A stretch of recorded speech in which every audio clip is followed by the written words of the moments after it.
I'm at a jail in Virginia, formerly contracted by the Department of Homeland Security, to find out how you can get kicked out of the country for pot.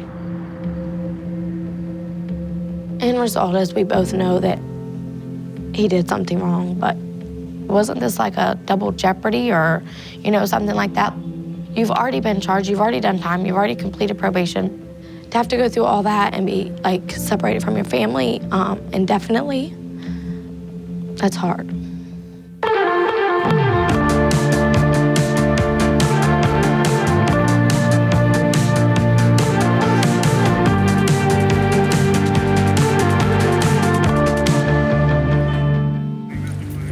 The deportation of immigrants with criminal records is top of the agenda for President Trump.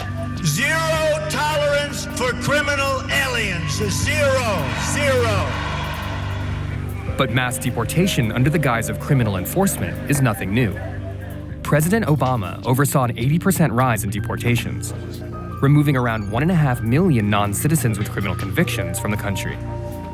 While many immigrants have been deported for serious violent crimes, such as murder and rape, the acceleration of deportations has led to the majority being expelled for minor, non-violent crimes, like marijuana possession. And those being deported haven't just been undocumented. Legal permanent residents are also being expelled. I've come to Front Royal, Virginia, to meet Melissa Lawrence, whose husband Connaught, a green card holder, was deported in 2013 for a marijuana charge. I want to see what it's like to be an American family caught up in the deportation dragnet.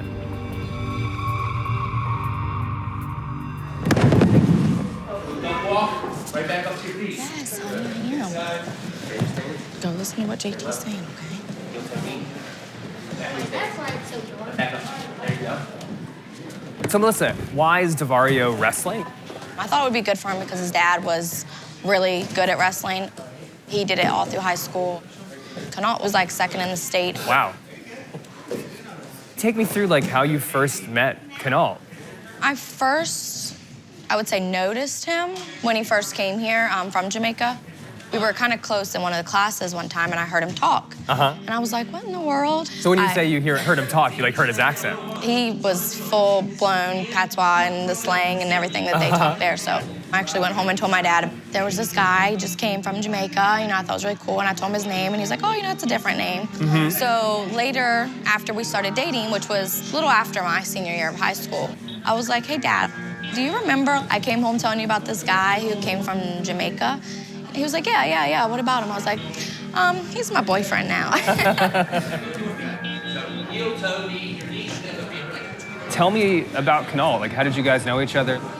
We're on the same football team, middle school football team, and we played football together all the way up to our senior year, and then we started wrestling together when I was in 9th grade, so we wrestled together for 4 years also. Well, I imagine he kind of stuck out a little bit, too. Smile stuck out. He was always smiling.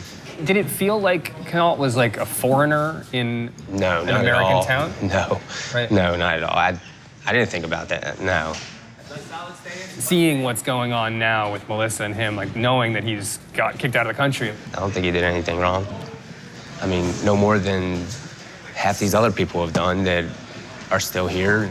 That's the thing. It's the piece of paper that says that you're a citizen. He grew up here. This is his hometown. He's been here since he was in 6th grade. After so many years, doesn't that make you a citizen? I don't know. I don't know exactly how that works, but it should. He worked here, he got a wife and kid, and he can't even see him. We just, became best friends. I just felt like we could do anything together. We made a really good team, no matter what. Mommy, yes. It's wet on the back of my pants. That's okay. Go wrestle. Thanks, DeVario. How did Connaught get busted? So he had gotten a call from his friend one night. He was like, hey, come on, we gotta go do something real quick. I'm like, where are we going? He's like, we just gotta go out here. I've gotta give, my friend something. So we went out there. He gave his friend marijuana. I mean, did he give it to him or did he sell it to him? No, he sold it to him. And several months later, he got a paper saying that he had been indicted, and we had no idea why. After going through court, we basically found out that the friend that we went to meet that night had wore a wire and recorded the whole transaction that we did that night And why was he wearing a wire? Well, apparently he was working with the town of Front Royal, the police department. Connaught was busted for selling marijuana to his friend who was working as an informant. He appeared at the Warren County Circuit Court charged with 2 counts of possession with the intent to distribute. Connaught's lawyer advised him not to contest his charges in court and to plead guilty, without cautioning him about the impact this plea could have on his immigration status.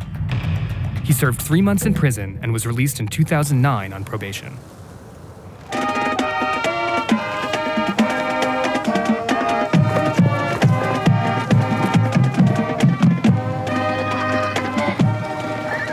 It was rough, but he knew he made a mistake. He was willing to pay for it, and we just toughed it out.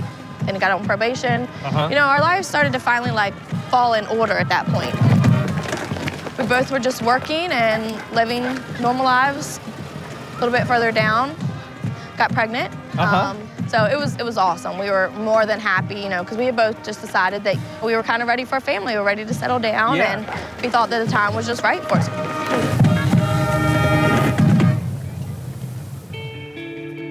When Melissa was 6 months pregnant, the couple decided to deposit their cash savings with a local bank.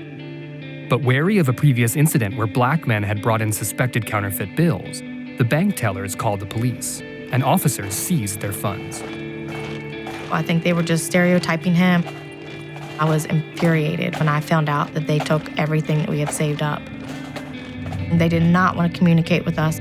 I said, you know what, I'm going to file charges on the entire department if someone doesn't speak to me. I think they were trying to cover their butts, and that's why he got picked up. 1 month later, Connaught was called into the police station.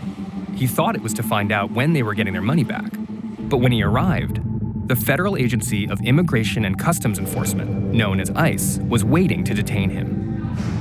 Though the police later confirmed the bills were not, in fact, counterfeit and had filed no new charges, Connaught was taken into federal custody and sent away to a maximum security prison.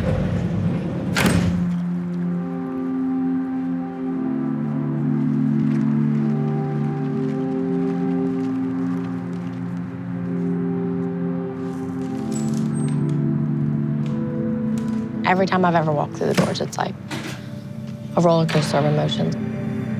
Happiness, anxiousness, sad to come in here and see people in here. There was always a weird smell to that area. It was just a very unpleasant feeling.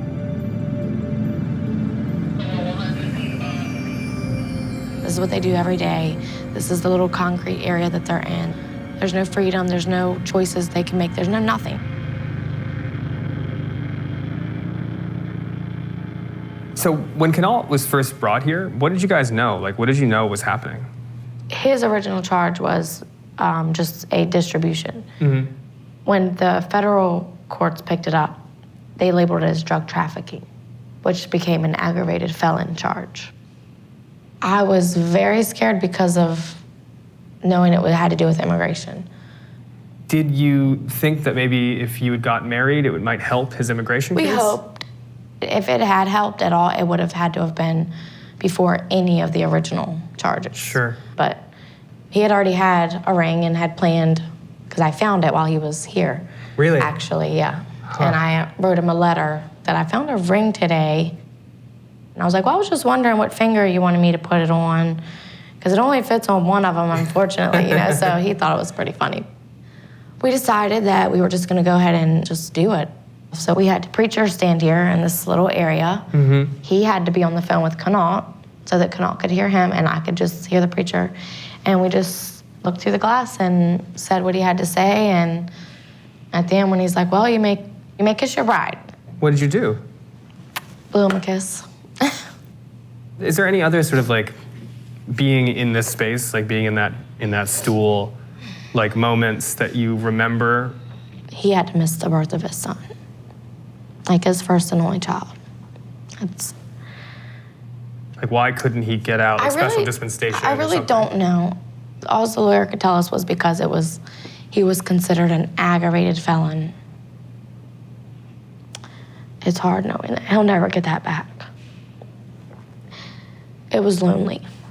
Like the one person that you want to be there is not there. It's hard. That's probably one of the things I'll never let go. ever. What do you mean never let go? That'll make me angry, like, for a long time. There's no one to be angry at. So you're just angry at, like, everything. Everything, like, every day. It's hard. It doesn't go away. It doesn't go away.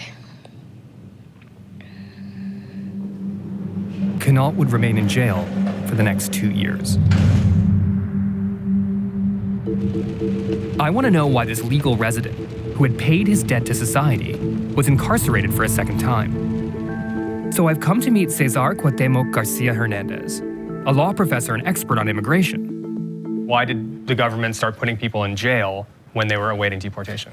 Fear that migrants were the reason why illicit drugs were ravaging our cities in the mid-1980s. And so the same pieces of federal legislation that initiated the war on drugs in the 80s are the same pieces of legislation that added a concept called the aggravated felony to federal immigration law.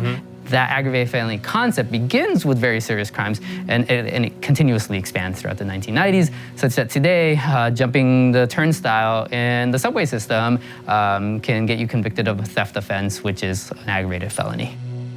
The expanding definition of an aggravated felony continued to grow the pool of immigrants eligible for deportation through the 1990s. But it wasn't until the attacks of 9/11 that the immigration agency, ICE, prioritized the capture of criminal non-citizens as a homeland security measure.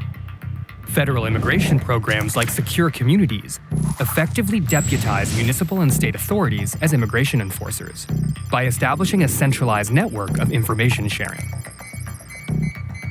Immigrants picked up for minor traffic violations or marijuana possession could quickly come to ICE's attention and be transferred to federal maximum security facilities. Because immigration violations are deemed civil rather than criminal matters, captured immigrants are not provided with an attorney, so many simply await their fate behind bars. Detained indefinitely in a sprawling and sputtering nationwide detention and deportation machine. We have a large-scale immigration prison regime that can quickly disappear people into the bowels of a network without oversight. Hey! How are you? Good, how are you doing? I'm doing good. Come on in. Thanks. Nice to see you. Yeah, good to see you too. So Melissa, what are we making? We are gonna make some homemade sugar cookies. And so are you sort of the cook of the family? Not really. Okay, that's honest. Quinault was actually the cook of the family. Really? Yeah, he loves it. I don't mind it, but I like to eat it more than I like to cook it. So when Quinault was here, like, you guys were both working, right? Yes. Well, has it been hard, sort of? Like, since he's been gone, you've lost an income. Yeah, it doesn't ever get any easier, especially having a kid. The older they get, the more they cost. You don't realize how big of a burden it is when you're splitting everything, and when you just have that automatically just taken, don't have really any way of preparing or kind of dealing with it. Are you able to pay all your bills and, afford groceries? It's a struggle. Pay my bills most of the time, yes. I do work very hard. You're on a bit of government assistance. Yes, I have to. I mean, I could struggle and not, but I don't want to imagine what kind of life we would be living if I didn't have that help. Trying to get him out, was that a financial burden?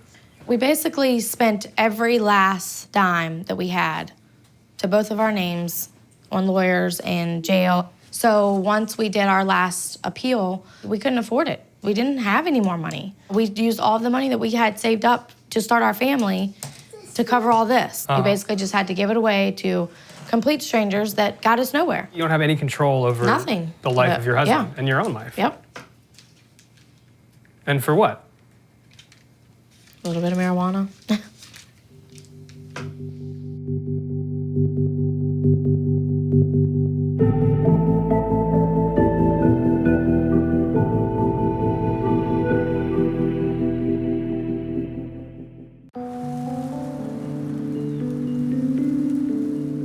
During the 2 years Quinault languished in immigration prison, Melissa fought against his deportation, exhausting every legal option available and draining their meager savings on a string of lawyers. All right, put those down. Out of appeals and out of money, they stopped fighting, and Quinault was deported to Jamaica in 2013. Yeah. I joined Melissa and Devario as they prepared to spend yet another Christmas apart from Quinault. There. You want to help us? Thank Yes, you. I'd love to.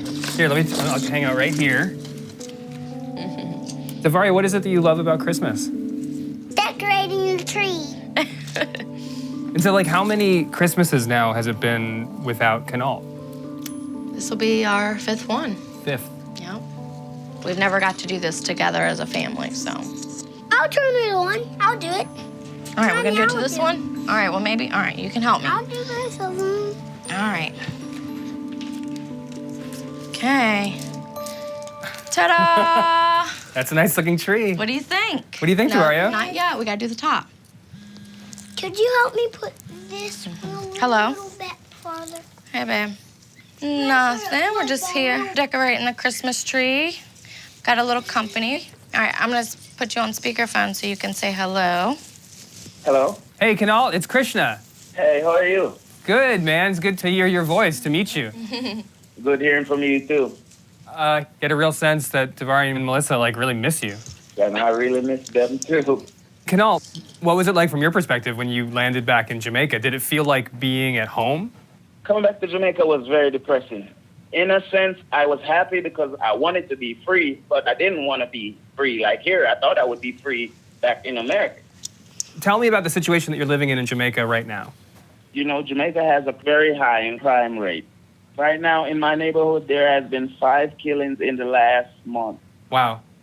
The question to both of you guys is, what do you do now? Can you guys, like, be able to be reunited? Well, my hope is that Homeland Security in ICE would just look at my case and see that I'm not a drug trafficker.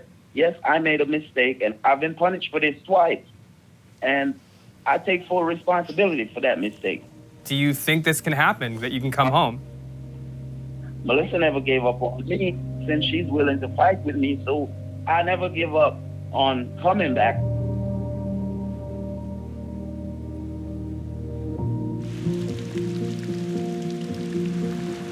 I've come to Washington, D.C. to meet Connaught's immigration attorney, Heidi Altman, the policy director for the National Immigrant Justice Center, who's working their case pro bono, to find out what they can do to bring back Connaught. What has changed in the way that immigration can use an aggravated felony to deport people? Like, what's different now? Yeah, so a few months after Connaught was deported, actually, the Supreme Court heard a case called Moncrief versus Holder.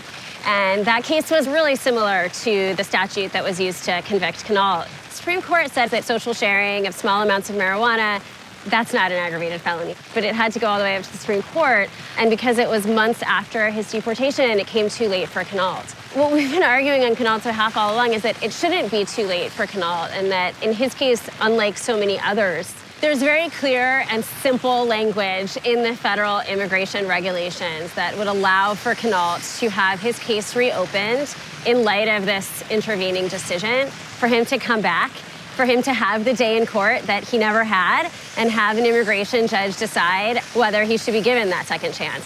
At this point, all that has to happen is for ICE to join in our request for that reopening. What would impel ICE to get back to the table and be like, let's go through a hearing again? So we think this is actually a pretty modest ask. You know, all that Connaught is asking for is the opportunity to come back and have his case heard, have his due process rights restored. You know, I think that due process is about individualized consideration. It's supposed to be about looking at the humanity of an individual case and then making the appropriate decision. And I think the injustice here is that no one government official has been willing to take the time to look at this human story. It's just a file. It's just a number. Heidi has made appeals to Virginia Democratic Senators Mark Warner and Tim Kaine. Melissa is counting on them to pressure ICE into reopening Connaught's case before the Trump administration takes the reins of power.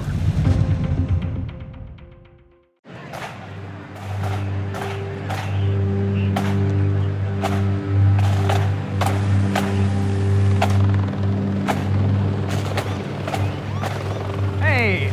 Hi. How are you? How's it going? We're here. Good to see you.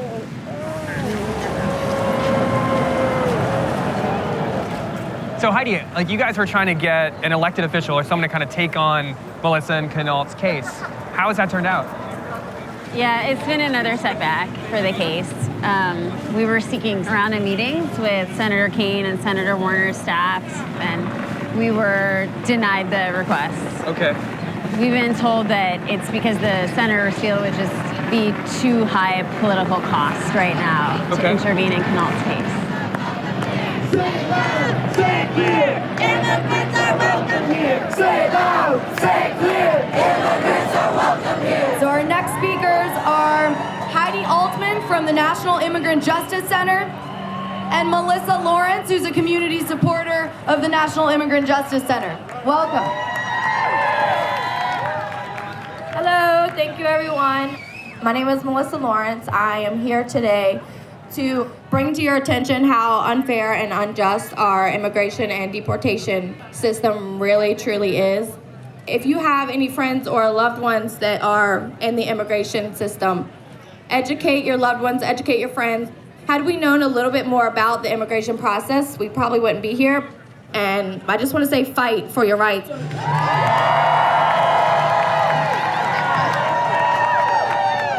You know, we all know what they call Connaught, Melissa's husband. They call him a criminal alien. So I want to take this opportunity to call Connaught some other things. I want to call him a good man. I want to call him a father, a husband, a good hard worker. I want to call him a man who I have seen fight for his family like you wouldn't believe. So call Melissa's senators, Senator Tim Kaine and Mark Warner, and urge them to do everything they can to bring Connaught home. I'm so proud to be standing up here with Melissa. I'm proud to be here with all of you today on the right side of history.